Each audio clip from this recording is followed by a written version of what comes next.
السلام عليكم ورحمة الله وبركاته. ماما هدى. النهاردة ان شاء الله هعمل بان كيك. معايا كوباية دقيق، نص كوباية سكر بودر، كوباية لبن، معلقة لبن بودر، رشة ملح، معلقة صغيرة بيكنج بودر. بنقلبهم على بعض الأول ما تتجف، وبعدين نضيف اللبن بالتدريج لحد ما تاخد.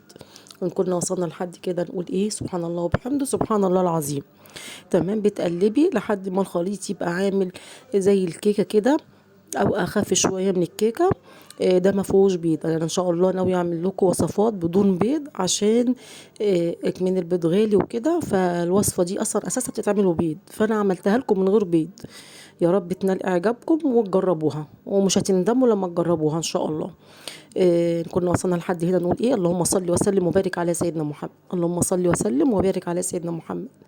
لا اله الا انت سبحانك اني كنت من الظالمين، ولا حول ولا قوه الا بالله العلي العظيم. المهم اني بنحط الطاسه على نار تكون متوسطه، ولا هاديه ولا عاليه، نار متوسطه، وما بمسحهاش حاجه. وممكن تعمليها في طاسه ألمونيا بس مسحها مسح الزيت. المهم بتحطي وتقلبيها زي ما بقلبها كده وتشيليها. انا كان عندي بقى شوكولاته نتيلا، حته صغيره كده كانت فايضه، فروحت انا حشيها. طبعا لما نيجي انا حشيتها. عندك بقى مربى فراوله تحط لها، انتوا حره. ديت حاجه حسب الامكانيات. عندك صوص كراميل بتحط عليها صوص كراميل، اي حاجه. اهم حاجه احنا بنعمل وصفات اقتصاديه ما تكلفكيش. الدقيق عندك واللبن كده كده عندك. السكر عندك، لو ضربت حبه في مطحنه السكر هيجيلك سكر بودر. الحاجه عندك موجوده في البيت، ما كلفتكيش اي حاجه. ولو عاوزه تضيفي عليها بيضه بتقللي مقدار اللبن او الحليب وتضيفي عليها الايه البيضه. احنا هنا بنقول لبن، في البلاد العربيه بيقولوا عليه حليب. تمام. بمشي بقى معاكم واحده واحده اهوت وبقلبها. انا كنت وصلت لحد هنا نقول ايه سبحان الله وبحمده سبحان الله العظيم. ان شاء الله باذن الله ناوي اعمل لكم كام وصفه كده بيتعملوا بالبيض، هعملها لكم من غير بيض ان شاء الله تنال اعجابكم. يا رب الوصفات تكون بتنال اعجابكم.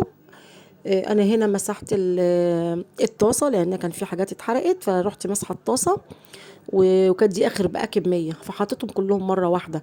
فلما هتلزق منك ما تقلقيش زي ما لزقت مني كده، بتسلكيها بالراحه كده بطرف المعلقه وتروحي قلبه القصه، بتمشي برضو معاكي حلوه وزي الحلاوه. تمام. شايفه اللون بتاعها جميل ازاي، وبندون بيض. إن كنا وصلنا لحد هنا نقول ايه الحمد لله رب العالمين، الحمد لله رب العالمين، الحمد لله رب العالمين، الحمد لله رب العالمين، الحمد لله. انا كده خلصت، حتى وريتكم الحبه اللي هم اتحرقوا مني.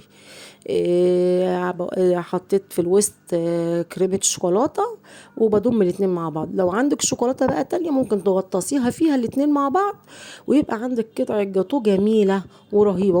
ممكن تحشيها كريم شانتيه، ممكن تحشيها صوص فراوله او مربى فراوله، اي حشوه انت تحشيها وتعمليها اكنها قطعه جاتو، اكنها قطعه ايه جاتو، وبتبقى جميله وتحفه.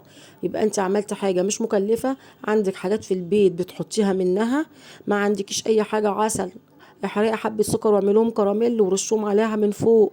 يعني شوفي كل حاجه من البيت، وان شاء الله هتطلع من ايديكي احسن ما طالعه من ايديا. ان شاء الله باذن الله تطلع من ايديكي احسن ما هي طالعه من ايديا. الحمد لله على كل شيء، وبحمد ربنا اللي ربنا بيلهمني بالوصفات ديت وبعملها لحضراتكم. يا رب ان كان نال اعجابكم، يا رب ينال اعجابكم. ونقول ايه مع بعض السلام عليكم ورحمة الله وبركاته.